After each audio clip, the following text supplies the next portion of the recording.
Hey Dad, today we're going to make your favorite, a super basic tabouleh salad. So the very first thing we're going to do is we're going to review the recipe and make sure we have everything. So the absolutely vital things we need are we need parsley. We're going to need a cup of parsley. So I have fresh parsley. We need wheat bulgur. For you, we're going to try and do the more whole wheat, the better. So we need a cup of wheat bulgur. We're going to need a cup of the parsley. We need a couple lemons. So some fresh lemons. And then everything else is kind of whatever we want. So we can add some mint. We can add, I have a cucumber here.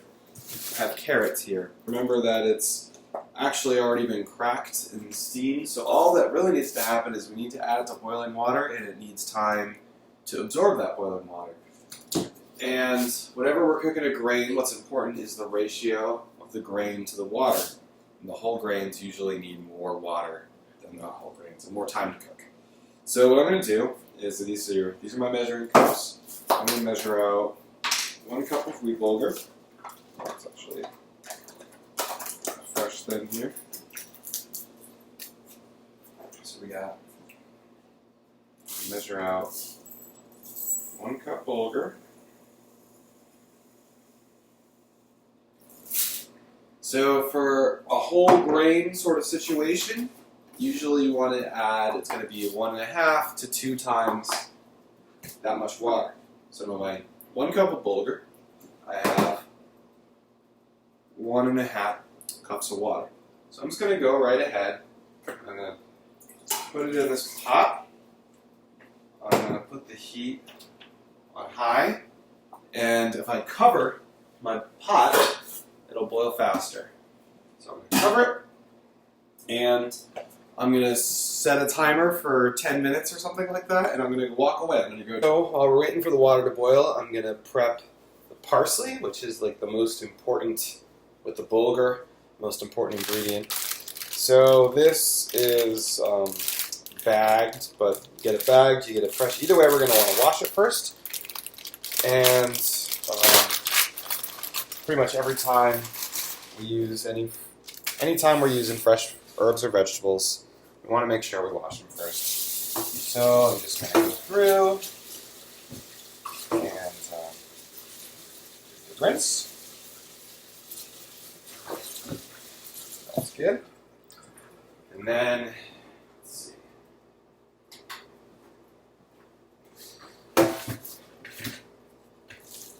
the next step is you remember that for our herbs and our mints, usually we're not going to use the stems. Parsley is one where we could use it if we really wanted to, but most of the flavor is in the leaf. And if you're not sure, just we don't have to cook parsley. You see, I'm just gonna take a bite of the stem. It tastes kind of grassy versus the leaf doesn't taste grassy, it tastes nice like parsley. So I'm just gonna, with my fingers, kind of run my finger through and pull off the big grassy stems and leave the leaves. And I'm not being too meticulous here. You can see that they still have some stems, but we're going through and removing most of the big thick stems. And the thicker the stem, the more it's going to taste not right. So I will go through and do all of this parsley. Okay, so as you can see, I've made it through my whole pile of parsley here, and I've got my graveyard of discarded stems. And what I was thinking is, this recipe we're going to use 1 cup of parsley to 1 cup of the uncooked bulgur. So how much is a cup of parsley? Well, I'm going to tell you is just don't sweat it. You bought a bunch of parsley, use all the parsley. And then get it all ready. And then what we can do is probably make more sense to do this after I'm finished cutting it. But what I want to show you is that 1 bunch of parsley. I'm just going to put it in a measuring cup. And leaves, they tend to be really loosely packed, so it's not going to fill up this whole cup. If I push it down, get it in there, I can see, you probably actually can't see unless you do this yourself, it's close to a cup. A cup is right here. So it's a little bit,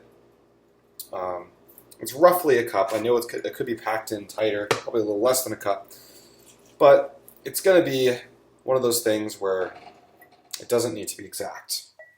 So the next thing I'm going to want to do, is I want to chop up all this parsley. So I'm going to take my vegetable knife, and what we're going to do is we're going to bunch it up with our hand a little bit into as tight of a package as we can. And the more we bunch it up, the easier it's going to be to chop. And then what I'm doing is I'm holding it with my right hand, my offhand. I'm keeping the parsley nice and tightly bound up as best I can. And I'm carefully going down and chopping. And then I'm going to clump it back up together, and I'm going to repeat. This time, I'm going in a slightly different direction. And we'll do it again. And remember, if we're not sure, if the recipe doesn't specify how tightly to chop something, how much to chop something up, just think about what it's gonna, if we're cooking it, if we're not cooking it. Here we're not cooking it, and we think we're making tabouleh, so we know we want it really finely chopped. But if we're not sure, it's usually not a very big a deal. I just keep keeping it together, and now that I've gone through that a couple times, I can start. Now I'm holding both hands in the top of the knife, and I bring it all together, and then I try to work my way across. Bring it back together. Work my way across. Back together. And you'll notice, so I'm kind of smooshing it up into, I guess, a line. And I'm alternating the direction that I'm cutting in so that things get evenly cut up.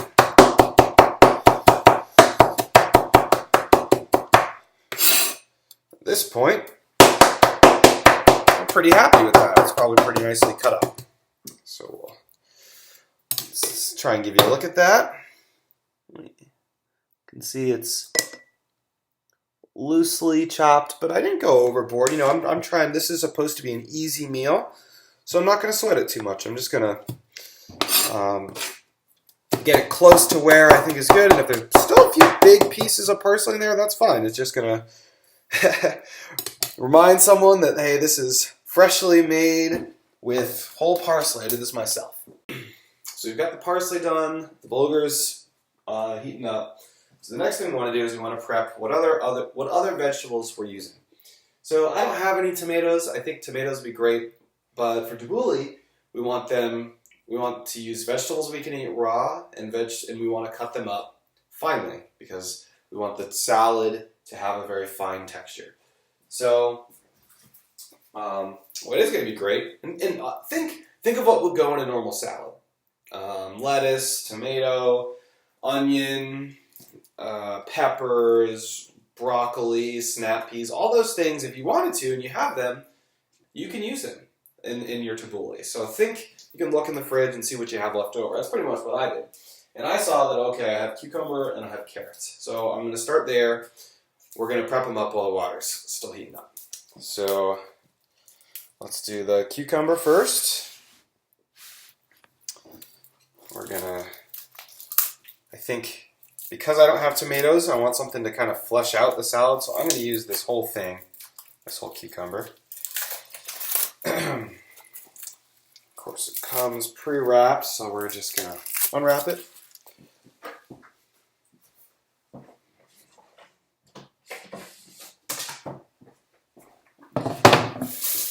We're going to remember we're not cooking it. Pretty much anything we're not cooking, especially when we want to make sure we give it a good rinse.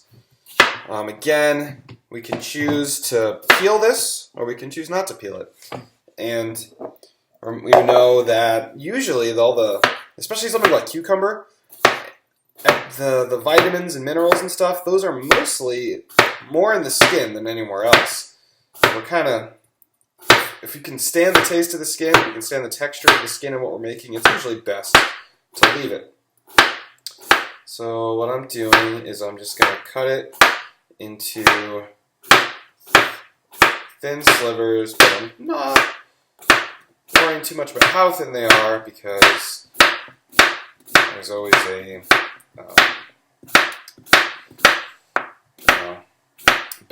cost benefit to like if I'm really careful and slow, then I can get it really thin, but then I'm going to take a lot longer to make it happen. So I'm just trying to go through it as fast as I can. I'm not a master chef or anything, and I'm going to eat this. Save the end to eat. So now I've got lots of coins, and then to save myself time, I'm going to stack them up into little cucumber towers like this. And then I can cut my cucumber towers up nice and finely. And I'll be saving a lot of work there by just by cutting many cucumber slices at the same time. And now again, these guys, we want to be careful. I don't want to cut my hands because they're going to be a little bit slippery. So make sure that you're not going to be surprised if your tower shifts when you cut it. So you hate to cut yourself cutting cucumber. And it looks like my water is boiling behind me finally. So what we're going to do is we're going to add the cup of bulgur. We're going to turn off the heat. And I'm going to take a fork and I'm going to stir it in.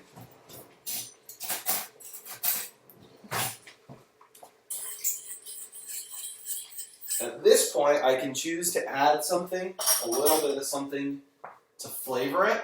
And sometimes, if you add it when it's still hot, the flavor will cook in a little bit better. Like for example, if you're boiling pasta, the best time to salt pasta is when it's boiling, as opposed to after it's boiling. So I just added a tiny bit. I added maybe 1/4 teaspoon of salt. We're going to try not to use a lot more salt than we need to, but just a little bit to give it some flavor. I recover it. Now the heat's off, and we're going to let it cook for about half an hour. So at this point, I can set another timer. I'm going to go back to my chopping. And just kind of quickly go through. One of the benefits of doing it this way is sometimes you'll like miss a whole piece of cucumber and you'll have everything finely chopped except for like a few of them which will be not chopped at all, and that's kind of a pain. So this way I know everything's going to be at least quartered. And then I'm going to do the same thing I did with the parsley. All right, bunch everything up, and then I'm just going to go through.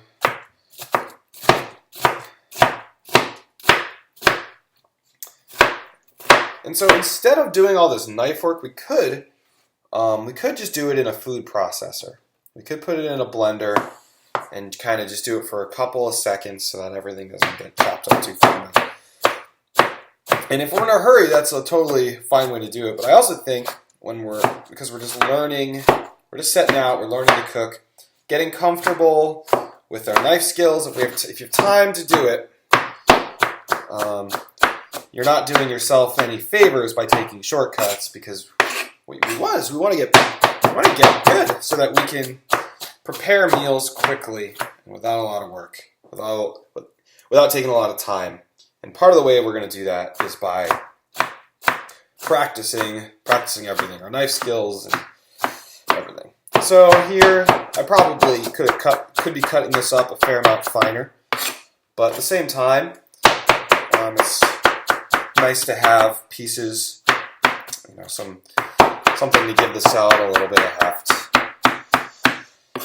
So I'm going to call that now done. And we could chop it a lot more finely. We'll take cucumber snack break.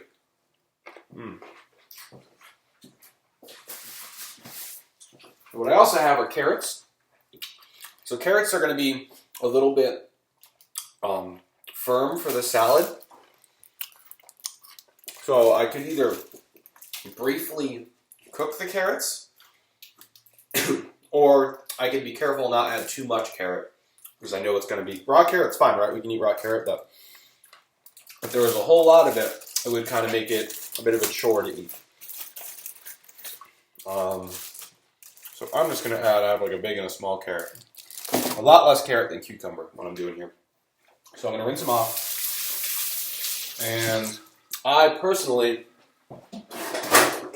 really dislike the taste of carrot skins. So I'm going to quickly peel my carrots here.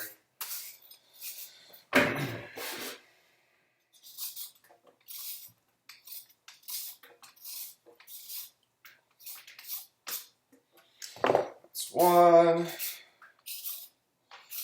That's two. If there's any like big ugly spots on my carrot, I'm going to cut them off with a knife. These guys are fresh and they look happy. But if you've got anything that looks like black, you can just cut it off and still use the carrot. And then what we're going to do, clear off a little bit of space here.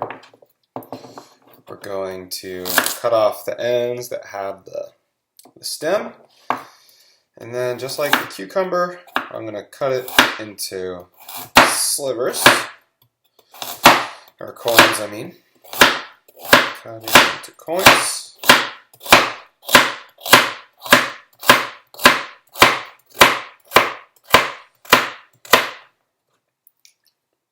The tips get to be snack. And then go through.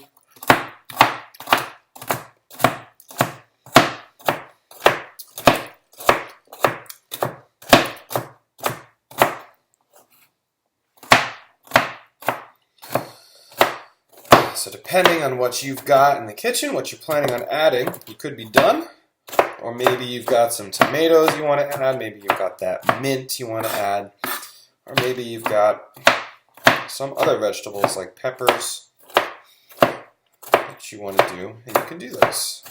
For now, for me, for here, I'm totally done, which is amazing. Now I just need to let the bulgur cook.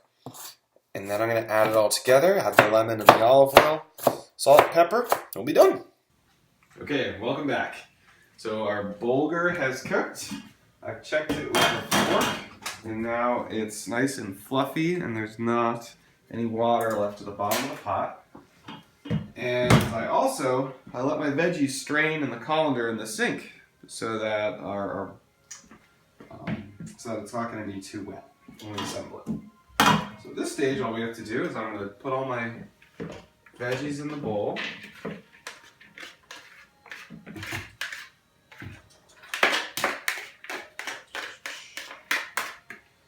Now, you take the cooked bulgur, give it a quick little spin to break it up if it's kind of clumpy. And add all the bulgur.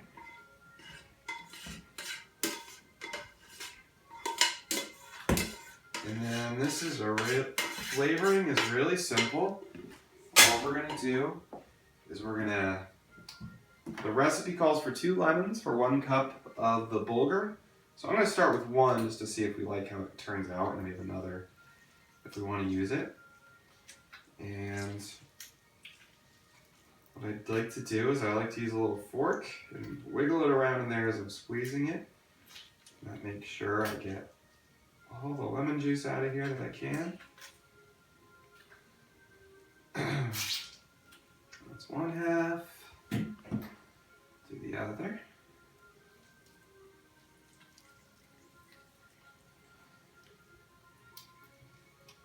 Like switch the plane that we squeeze it on, which also helps to get all the lemon juice out that we can. And then I'm just gonna pick off some of the obvious lemon seeds that are on top now.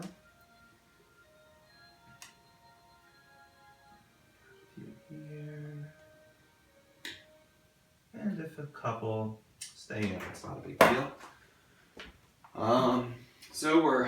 One of our main goals is to use less fat, less oil, and less salt, but it doesn't mean we're not going to use any salt. So I'm going to get a teaspoon real quick just so you can see, see how much salt we're going to end up using. So let's start with, we should be able to get by with just 1 teaspoon of salt. 1 teaspoon of salt, and then we want some nice olive oil. So let's again, here I'm going to say 2 teaspoons of olive oil. And that's it. So now we're just going to mix it up.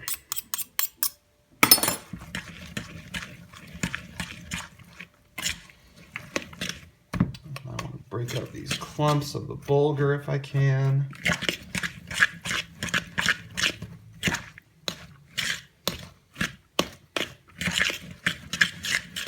And then once it's thoroughly mixed, I can give it a little taste to make sure that I have enough salt and enough oil. But really the trick is then I want to put it in the fridge and I want to let it sit for at least an hour, say. And that step really lets the lemon juice and the olive oil permeate everything. Yeah, so this is great as it is. I could use we could add more. I don't think we need more salt at all. We probably could use a little less salt. And I think an olive oil is fine. So now I'm just going to cover it up with some saran wrap and sit it in the fridge for an hour so that the flavors come together. And then we're all done.